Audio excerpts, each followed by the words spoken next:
Quand les nouvelles s'affolent, Métropole fait le point. Le point tous les matins, à 8h, simultanément sur Radio et Télémétropole. Le point est une courtoisie de MSC+, MSC Trading et Maché Titoni. Madame, monsieur, bonjour, bienvenue à la rubrique Le Point de Radio et Télémétropole. Merci de votre fidélité et aussi de votre intérêt. Nous avons le privilège d'accueillir sur le plateau de la rubrique le ministre des Affaires étrangères AI, également ministre de la Défense, le major Lenert Renault. Avec notre invité ce matin, on va revenir sur cette séance extraordinaire déroulée à l'OEA cette semaine où l'arrogance, en quelque sorte, des Dominicains était au rendez-vous. Monsieur le ministre, bonjour, merci d'accepter l'invitation de Métropole. Bonjour Wendell, bonjour aux auditeurs de Radio Métropole et bonjour au monde, dans la mesure que Métropole est écoutée sur toute la planète. Tout à fait. Et normalement, je dis, il y a une question que l'on a posée, puisque vous avez deux chapeaux, Okay. c'est ministre des Affaires étrangères et en même temps ministre de la Défense. Et évidemment, nous ne pouvons pas mettre en phase sous livre blanc de la Défense qui fait que sortir, nous ne pouvons pas parler de ça.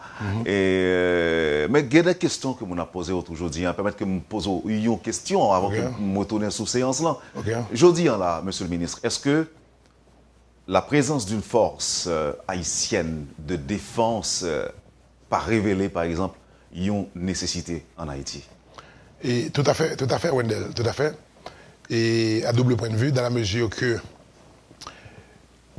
défense d'un pays, c'est ça qui bat le droit à souveraineté. Et peut-être Dieu fait les choses sans donner les preuves.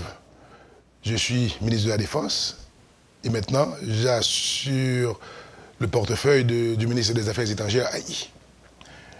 Là, ça m'amène à une réflexion du président Bill Clinton, président des États-Unis, qui lui a dit une fois que la diplomatie américaine ne s'accompagne pas sans ces millions d'hommes et femmes en uniforme.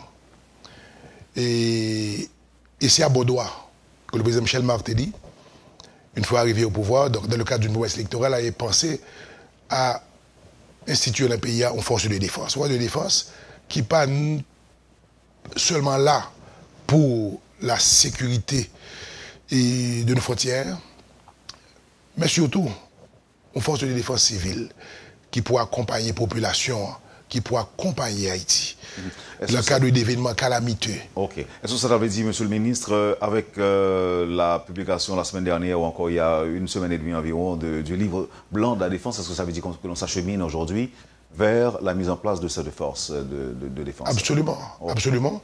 Les recommandations sont claires, dans la mesure que c'est la junte interaméricaine de défense de l'OEA qui nous avait accompagnés en ce sens, des professeurs recrutés un peu partout à travers le monde, qui t'ont accompagné nous et qui t'ont traversé l'élaboration du livre blanc ça dans tout compartiment sociétaire. On a eu des sociologues, des ethnologues, des historiens, tout ça, étrangers, qui accompagnaient société civile là, dans le cadre de ateliers qui étaient faits tant ici qu'à Washington. Donc le produit est livré, le livre blanc est là, donc nous attendons l'implémentation de ce livre blanc. Et qu'est-ce qui va l'implémenter? L'État ou bien le gouvernement ou L'État haïtien. L'État haïtien. L'État haïtien. Monsieur le ministre, où tu es dans le Conseil permanent Organisation des États américains. Alors pour auditeurs et téléspectateurs, nous sommes capables de comprendre bien le contexte là, c'est que une semaine plus tôt, soit le 30 juin dernier, si je ne m'abuse, le ministre Navarro est monté au créneau pour lui. Bon, il y a un peu de monde qui emploie des termes très forts pour déshabiller nous, pour manquer de dégâts, etc. Accuser nous d'irresponsables. De tous les mots du monde. C'est ça. Et ça qui t'a pas le mettre en pile haïtien en situation d'embarras. Okay. Ou même en tant que ministre des Affaires étrangères, vous avez décidé de répondre. C'est ça. En demandant également, en sollicitant une intervention auprès du Conseil permanent. Donc, ça fait ou intervenu, ou poser problème. Et jusque-là, ou exiger ou demander au nom de l'État haïtien que les Dominicains reviennent à la table des négociations. C'est ça. Et je dis en là, nous n'avons pas l'autre réponse encore que Dominicains ne parlent pas nous, et à travers l'ambassadeur des Dominicains auprès de l'OEA, qui était une réaction encore musclée, qui n'a pas donné lieu à des échanges virulents entre eux-mêmes et lui-même. Est-ce que nous sommes capables de dire aujourd'hui que la diplomatie dans le cadre de cette affaire l'est échouée? Est-ce que nous avons dit ça? Je crois pas. Et avant d'en arriver là, moi, je crois que faut qu'on ait fait genèse. Question, relation avec le ministre Navarro. Et bon, tout comme vous, tout comme Haïti, tout comme le monde, j'ai suivi les prestations du ministre Navarro, tant de l'ambassadeur Vergès, qui est son ambassadeur accrédité auprès de l'OEA. À les entendre, ma parole, j'ai senti que la terre s'ouvrait à mes pieds. La genèse de tout ça, c'est quoi? Quand je suis arrivé au ministère, environ 3 mois, une semaine après mon installation, j'ai rencontré le ministre Navarro en Équateur. C'était dans le cadre de la CELAC. Nous avons eu un bilatéral, côté que lui et moi, nous avons fait un diagnostic de situation, relation entre Haïti et la République dominicaine dans le cadre de la migration. Après que nous avons fait tour d'horizon ça, on s'était donné rendez-vous à Santo Domingo. Nous arrivons à Santo Domingo. Alors, vous savez qu'il y a la commission mixte de haut niveau qui établit entre Haïti et la République dominicaine. Au nombre des thématiques de cette commission, il y a l'aspect migratoire. Alors, à côté de thématiques, tant que l'environnement, tant que le tourisme, tant que le commerce, tant que le plan Kiskeya, relation globale. Maintenant, nous avons vu proximité qui était gagnée avec 17 juin, qui t'a pas marqué fin enregistrement des Haïtiens au PNRE. Le PNRE s'entend le Plan national de régulation des étrangers, République dominicaine. Et parallèlement, nous avons eu le PIDI, qui est le plan d'identification des Haïtiens. Alors, quand je dis le PIDI, le PIDI emboîte le pas au PODH, qui est le programme d'octroi de documents à des Haïtiens. Nous sommes arrivés à Santo Domingo la première semaine de mai. Nous demandé la partie dominicaine à ce que nous te mettions de côté la commission mixte en elle-même et nous attaquer directement au problème de la migration, qui était constitué pour nous le plat de résistance, compte tenu, comme je vous dis, à la date butoir du 17 juin. Nous avons profité de rencontrer ça à la chancellerie dominicaine pour nous introduire ce tableau un projet de protocole de rapatriement. D'aucuns disent qu'il y a un plan, un protocole qui est le protocole de 1999. Oui, ce que l'ambassadeur dominicain a répété là et mais nous avons estimé qu'il fallait revisiter le protocole de 1999 dans la mesure que ça n'avait pas tout à fait servi les intérêts des Haïtiens. Alors, pour un exemple, quand il s'agissait de rapatrier les Haïtiens, ça se faisait un peu n'importe comment. Yeah. C'est-à-dire que passer sous tout, vous savez que nous avons 4 départements, la frontière avec la République dominicaine. Donc, monsieur, dès qu'on prend moun, la guerre n'importe qui genre, ramasser moun dans la rue, mettez dans le camion, déposer n'importe où sur la frontière, sans respect aucun. Pour droit moun sa yo, comme moun d'abord, et deuxièmement comme travailleurs qui ont bossé dur en République dominicaine, qui bâtissent son économie et qui ont joué tant qu'on l'autre, ils peuvent perdre du caillou, ils peuvent perdre du ça a été économisé à ces domaines, qui peuvent diviser de familles. Des fois, il y a des mamans qui sont obligées de quitter petite derrière, il y a des maris qui sont obligés de quitter madame derrière, etc., etc. Donc, nous avons attaqué dans la place de résistance. Ça. Après la chancellerie, j'avais fait une invitation formelle à M. Navarro pour l'inviter à venir en Haïti. Il était venu le 6 juin. Et nous avons une séance de travail à l'hôtel El Rancho. Maintenant, avant le 6 juin, il y a eu le 5 juin. Côté que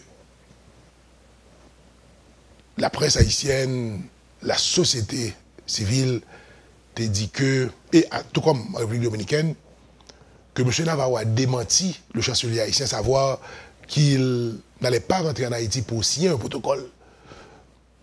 Moi, je souscris à ce que disait M. Navarro, savoir qu'il n'allait pas rentrer en Haïti pour signer un protocole.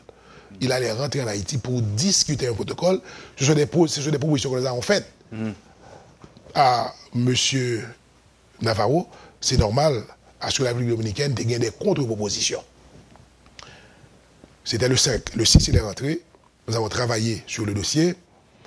Et suite à ce dossier, lui et moi, nous avons gagné un point de presse conjoint à l'hôtel El Rancho. Qui ça le dit dans le point de presse ça? Et c'était en quelque sorte pour me faire justice. Parce que de retour à Santo Domingo, la première semaine de mai, j'avais dit, dans le cadre d'un point de presse, que le 17 juin, qui allait marquer la fin des enregistrements, eh bien, n'allait pas annoncé un tremblement de terre. Parce que d'aucuns s'attendaient à ce qu'au 17 juin, tout le monde ait envahi le pays. Alors, on parlait là de rapatrier. De rapatrier. Nous dit que, nous avons dit dans le point de presse ça, c'est ça, que le 17 juin, ça n'allait pas être la catastrophe. Ah, alors, tu n'as pas le rapatriement, mais pas le rapatriement massif.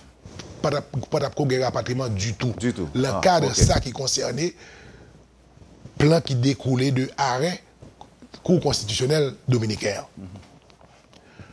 Le 6 juin, le point de presse là, M. Navarro réitéré que le 17 juin, ça va marquer la fin des enregistrements. Et qu'après le 17 juin, tu as gagné 45 jours qui a constitué un moratoire avant que tu aies gagné un rapatriement. C'est normal. Nous pas de jamais pensé que pas tu as gagné un rapatriement. Mais parallèlement, M. le ministre, ministre intérieur, son le bagalité dit non, nous allons arriver là. Nous allons arriver là.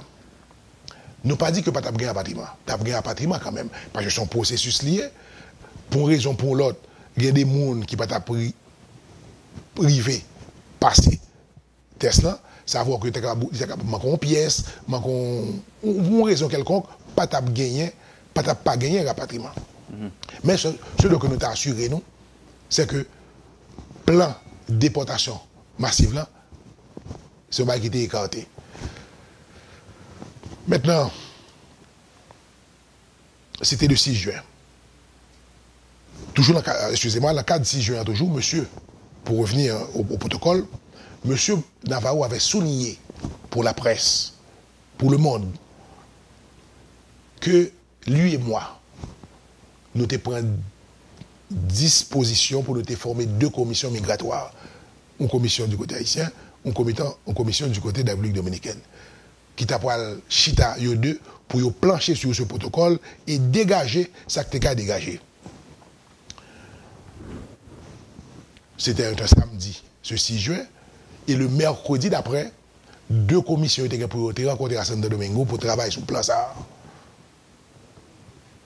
Le 6 juin, au soir, avant de partir pour Bruxelles, dimanche, moi-même, ministre de l'Intérieur, là, et les cadres du ministère de Chita, nous monté une commission transversale qui inclut immigration, qui pourra travailler avec la République dominicaine. Je suis parti vers Bruxelles dimanche 7. Lui, le chancelier Navarro, est parti aussi pour Bruxelles le 7 parce que il y avait la réunion de la CELAC, Union européenne, qui t'a fait l'autre bord.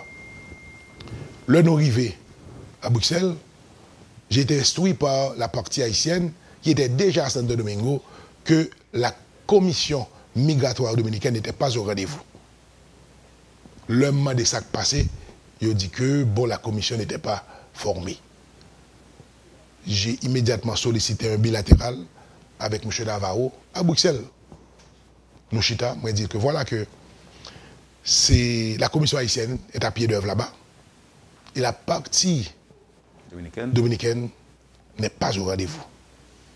Il a pris son téléphone et s'est renseigné du côté de Santo Domingo pour savoir de quoi il en retournait. Il dit moi que ses excuses et que la commission était en retard qui était liée à déparler pour Bruxelles. Et que c'était partie remise, une fois de retour à Santo Domingo, il allait monter cette commission et venir en Haïti, étant donné que moi j'avais fait le déplacement, donc la commission serait en Haïti. Nous retournons sur Bruxelles. Alors, toujours à Bruxelles, nous parler le 8, Navarro et moi, dans le cadre de ce bilatéral, et le 9, j'apprends à travers la presse que M. Fadoul, le ministre de l'Intérieur, est monté au créneau pour dénoncer tout projet de protocole et que la République dominicaine était prête pour la déportation. Tout était prêt, la déportation. J'ai demandé un bilatéral à M. Navarro. Il dit moi que, ministre Renaud, ça arrive dans le meilleur des mondes. Sachez seulement que c'est lui, mon interface, et que c'est lui qui a à exécuter la feuille de route du président Medina, qui est le chef de la diplomatie dominicaine, tout comme nous. En général, c'est le président d'un pays qui est le premier diplomate. Qui est le premier diplomate et qui établit sa feuille de route et que le ministre des Affaires étrangères exécute. De ne pas m'en faire de la position de M. Fadoul et que tout allait continuer comme le TIE avant. Ok, nous rentrons en Haïti. Là, nous rentrons en Haïti, j'ai écrit à M. Navarro pour lui rappeler que nous avons rendez-vous dans le cadre de cette commission pour travailler sur le protocole. Il me retourne cette correspondance le 22 juin. Après le 17 alors? Après le 17. Non, avant le 17. Nous sommes après le 17. Il me dit que on doit privilégier le dialogue. Alors, par le biais de son ambassade, on doit privilégier le dialogue et que la commission sera en Haïti le 23. Mais l'homme regarde des papiers à bien. Moi, que le rendez-vous que je prends, c'est un rendez-vous qui prend l'ambassade dominicaine en Haïti. D'une part, tant qu'il était imparti pour que deux commissions de chita, c'est un temps que normalement nous devons discuter en rien là-dedans vrai. Parce que dans l'après-midi, il y a pour été rencontrer le corps diplomatique qui est accrédité ici.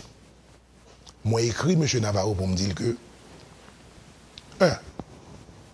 je comprends très mal. Alors, je dois te dire, entre-temps, des Haïtiens commençaient à arriver à la frontière en masse. J'ai écrit à M. Navarro pour lui dire, écoutez, je ne comprends pas. Voilà que nous sommes sur la table en train de négocier. Vous m'avez donné rendez-vous pour une rencontre. Vous avez dit devant la presse que au 17, il n'y aurait pas de déportation. Vous avez dit qu'il y a un délai de 45 jours. Maintenant, je comprends mal. Sans que nous ne puissions aboutir à rien, des gens commençaient à priver nous. Jeunes, non. Moi, décliner tout à fait rendez-vous que tu fais l'ambassade là. Mais c'est normal que c'est dans... Alors, sur le plan diplomatique, est-ce que c'est normal, c'est régulier que... C'est parce que c'est pas normal qui fait que moi, j'ai décliné rendez-vous. Nous ne sommes pas en guerre. Tant bien que mal, la sécurité est assurée dans ce pays. Pour ça que c'est l'ambassadeur pour que nous te fait rendez-vous.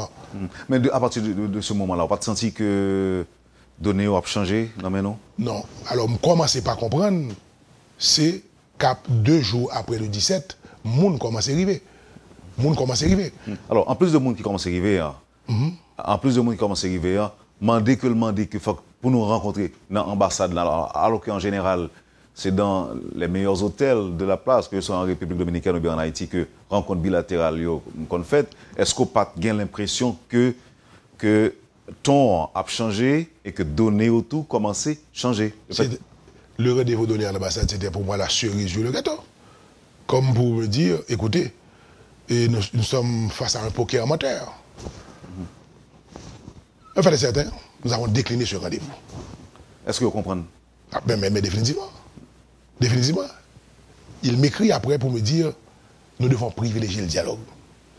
Et que j'avais le libre choix de retirer l'espace que je voulais pour rendez-vous à fait. L'espace correspondance à fait, le monde continue à venir sur frontière-là. Et maintenant, quand nous avons dénoncé ça, ils ont prétexté que ce sont des départs volontaires. Départs volontaires.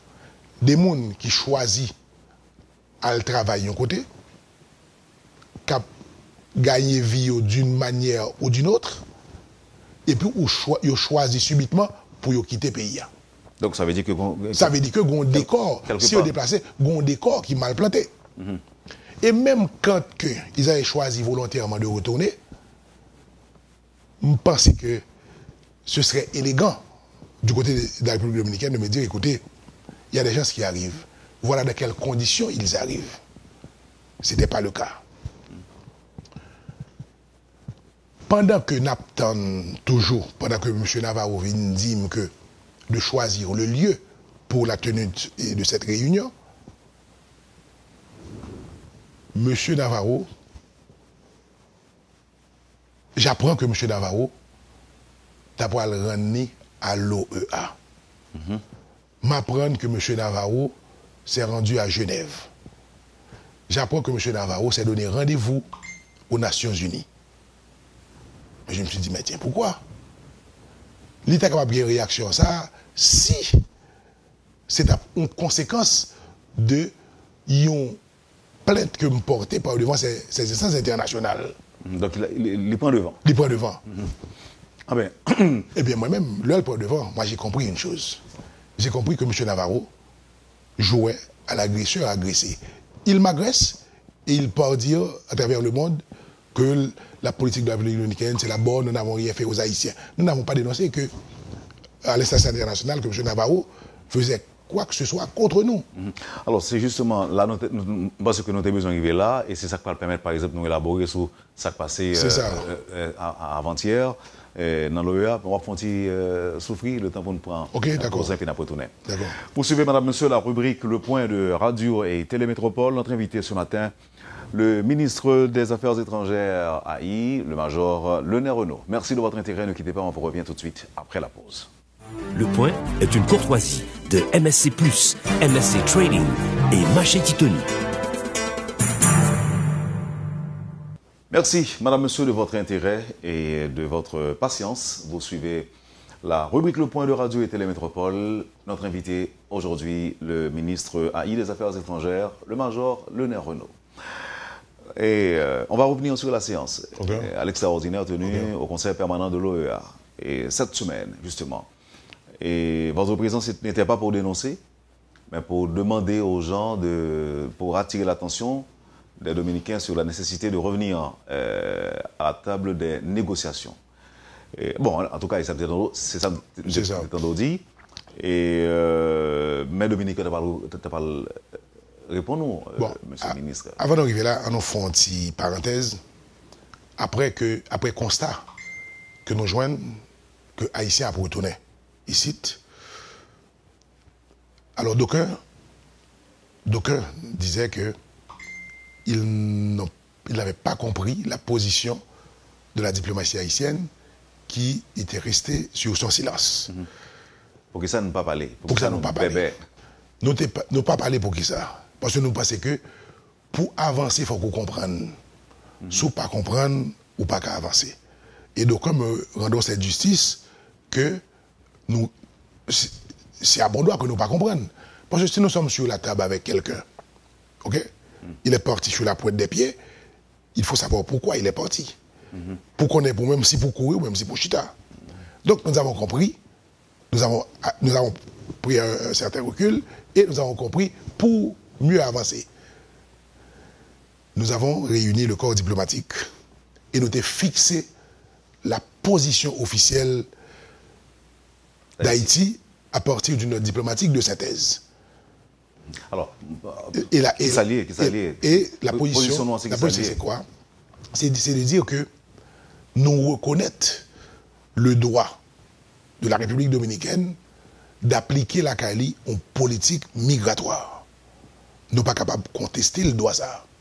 Et en même temps que nous reconnaissons ce devoir pour nous d'assister des compatriotes en difficulté migratoire dans n'importe quel pays.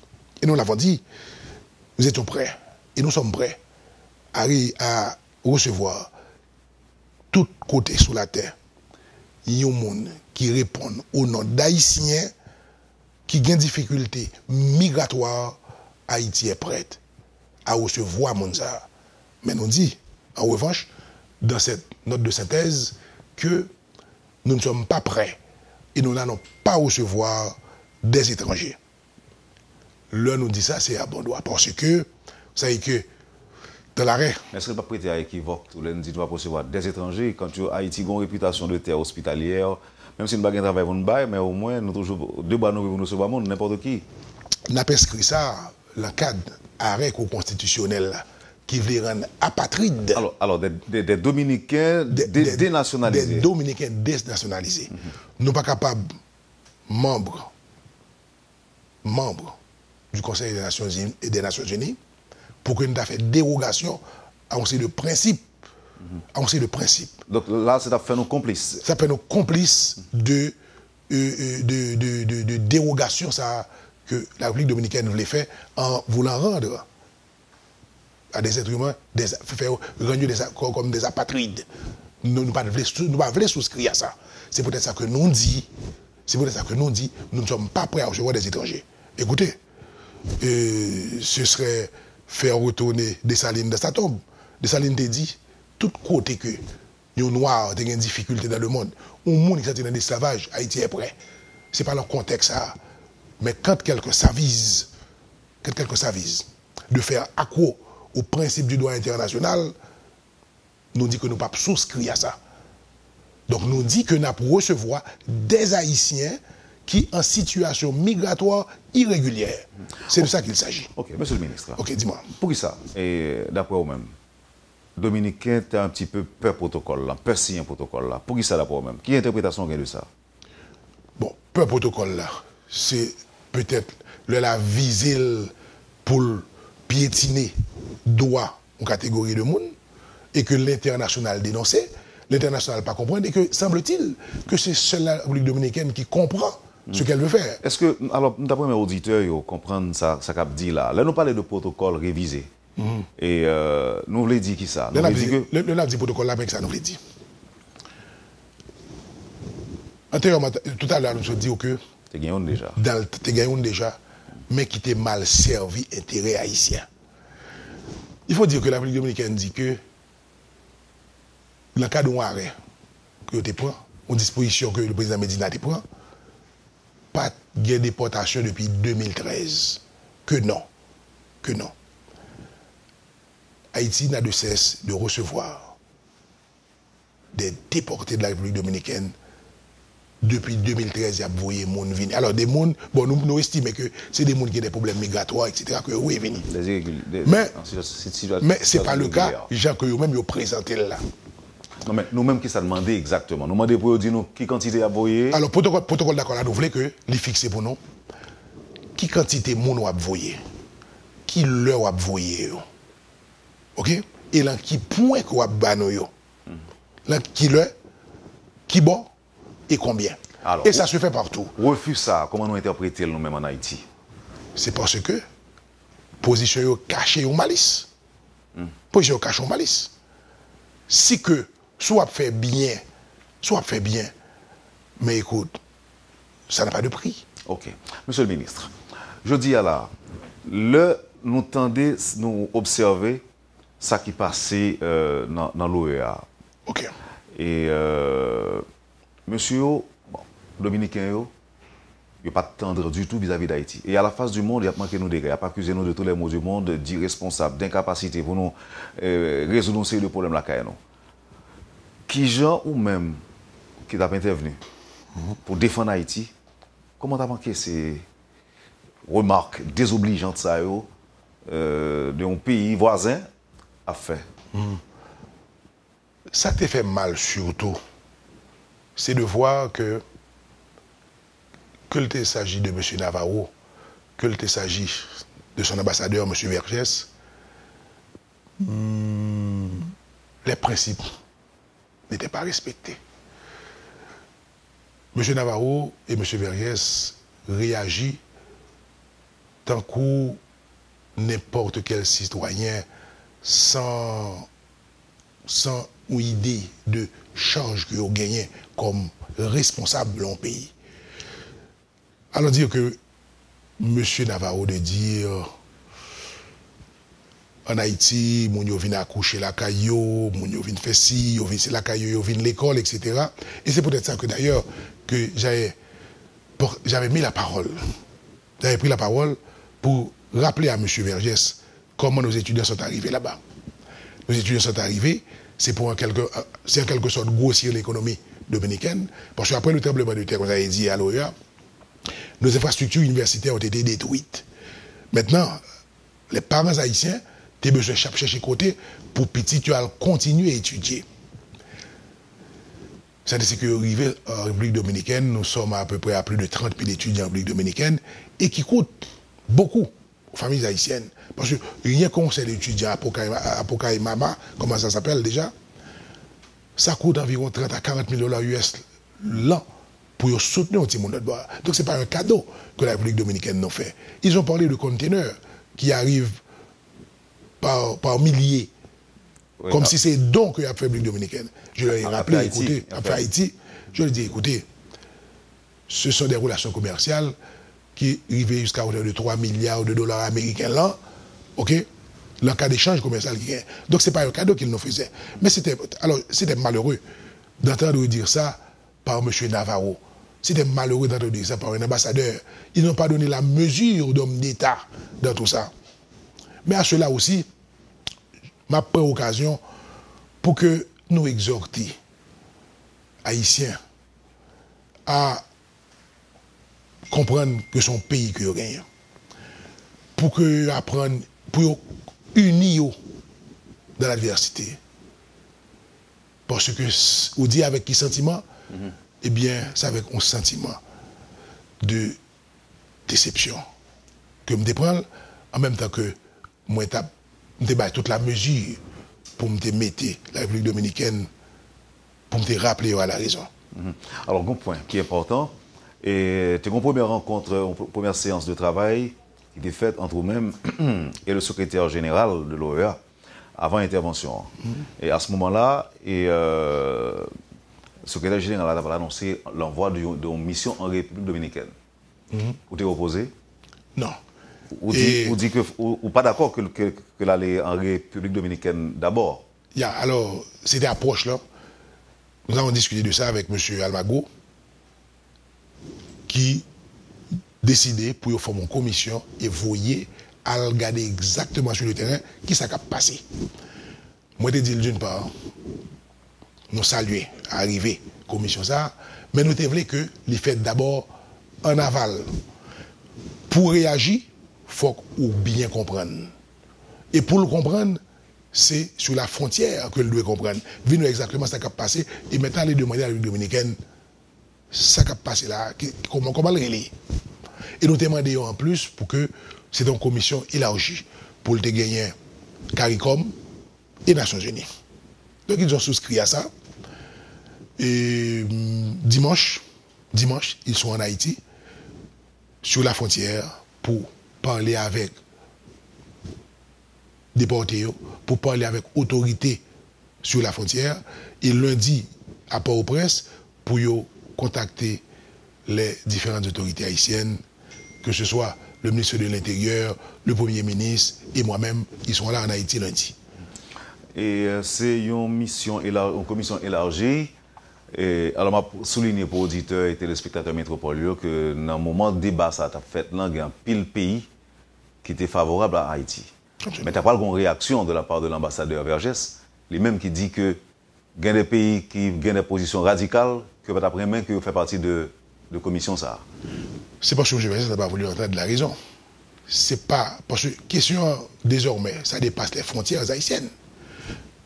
Quand que le monde a constaté que des mondes que la République dominicaine voulait déshumaniser, quand que le monde a constaté que des mondes qui ont bossé dur en République dominicaine, pas gain droit à l'économie, le a constaté que des familles nucléaires font la main de la République dominicaine. Quand on dit des familles nucléaires qui sont divisées, il y a des enfants qui par contre côté maman yoye. Il y a des maris par contre côté madame yoye. Comment ça fait? Je dis que nous avons frontière avec la République dominicaine sur 4 départements. Une maman capable Wanamet, petite li en sapit, mari le dominicané. C'est ça que le monde ne pas comprendre. C'est ça qui révolté en quelque sorte le monde actuellement, que ce soit à travers la CARICOM, que ce soit avec les pays latino-américains. C'est de ça qu'on reprochait la République dominicaine. Donc maintenant, le fait de prendre position contre cet état de fait, eh bien, M.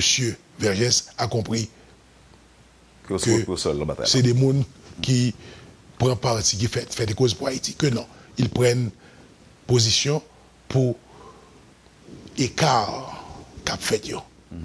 Monsieur le ministre, nous devons tout un état de fait en Haïti. Je dis là.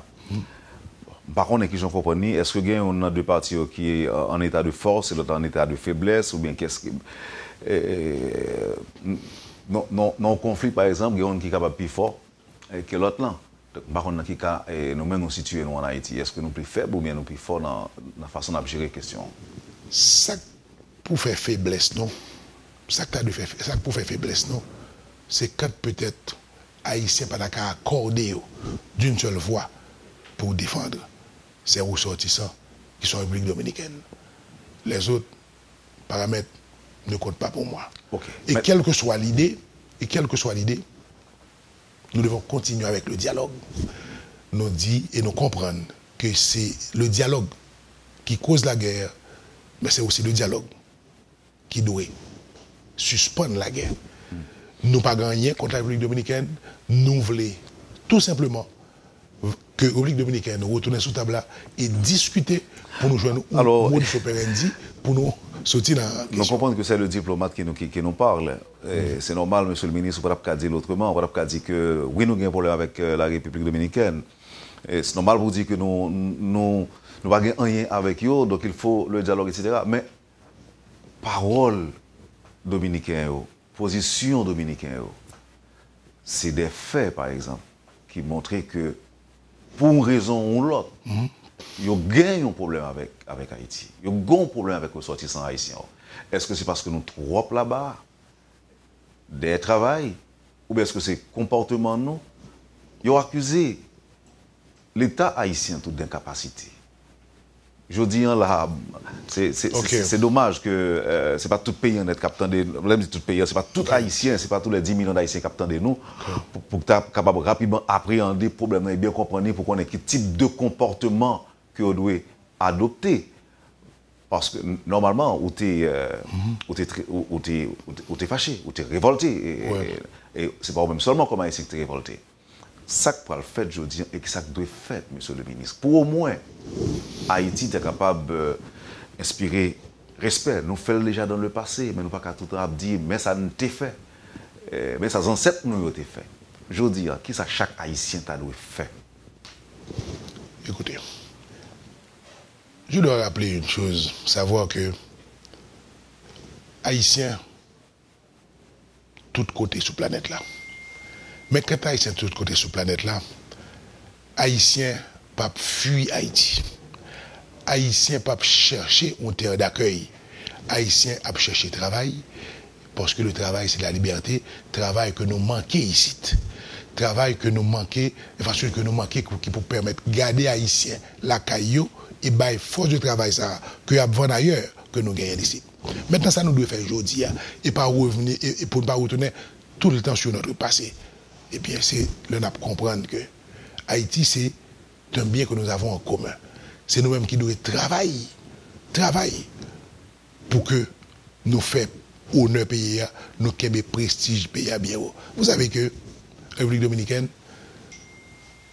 les Haïtiens contribuent en très large majorité à monter l'économie haïtienne. Vous savez que les Haïtiens, il y a des Haïtiens qui ont des... L'économie dominicaine, à monter. Excuse-moi, la République dominicaine. Il y a des Haïtiens qui ont des entreprises là-bas.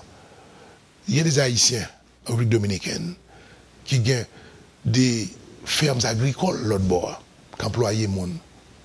Nous voulons que vous compreniez tout simplement. Haïti, c'est pays. Tout le monde qui frappe pied à terre fort, qui parle fort, c'est grâce à Haïti, qui t'a assuré l'éducation, qui t'a assuré une bonne vie. Là, c'est grâce à Haïti. Nous avons dans ce pays plus de 44 fermes agricoles. Nous demandons, mettez Haïtiens au travail. Parce que si Haïtien a un travail, il ne peut pas aller. Il ne peut pas risquer ville sur la mer. Il ne peut pas prendre déception de la République dominicaine. C'est de ça qu'il s'agit. Et leçon que nous tirons de prestations, M. Navarro, de M. Verge de la République dominicaine, doit servir Haïtiens de levain pour que ils comprennent qu'il faut regarder Haïti avec une autre approche et fait que nous pas la risée du monde. Je dis à la Haïtien qui attend en Haïti, on se parle avec ça en République dominicaine. Okay. Et les gens qui ont la possibilité de suivre nous aujourd'hui, est-ce que bon acte que tu as déposé? Acte. Le comportement.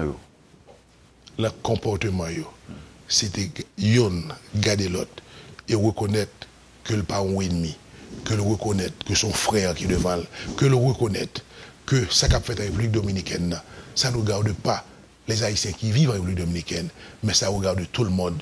Tout comme nous avons fait fonds commun, aux États-Unis, on avait dénoncé Haïti comme les porteurs du VIH. C'est ça le thé. Donc, je dis, on nous fait fonds commun pour nous montrer tout Haïtien qui a vécu en République dominicaine, qui désespérément a vivre sous frontière là, que nous montrions que c'est frère nous et pas bail République dominicaine occasion pour le dire que c'est parce que nous sommes désorganisés. Est-ce que nous avons une capacité d'accueil effectivement si les Dominicains ont décidé d'expulser Haïtiens? Pas paquet, évidemment. Il dit que la continue faite. Peut-être pas bien des déportations massives, pas bien des rapatriements massifs. C'est ça, en tout cas, l'ambassadeur dominicain a dit récemment. Là, mais il dit toujours qu'on a rapatriement, a continué à gagner. En Haïti, est-ce que vous êtes au courant d'une disposition que le gouvernement prend déjà pour recevoir mon sao? Il y a des dispositions qui prend, que le gouvernement prend, et que le Premier ministre là, baille toute la mesure pour que l'assurer des abris provisoires pour recevoir Mounio, en attendant que yo reloger Mounio dans le bled respectif, là côté au sorti, alors nous parlons des Haïtiens, pour nous relancer au côté où tu es sorti. Et ça qui pas de gagner des accompagnements ici, déjà, pour que nous mettions au travail et faire reconnaître que Haïti, c'est la caille et que nous disposés à encadrer et à cheminer avec eux. Tu as gagné un pays membre, monsieur l'ambassadeur, et dans le moment session, qui te dit que tu as un combat qui était fait il y a une semaine, c'est la première fois que ça fait dans l'histoire, il va jamais ça fait encore. Et ça n'a pas choqué, le rappel historique ça a été fait, évidemment, allusion que le fait à l'intervention et Navarro.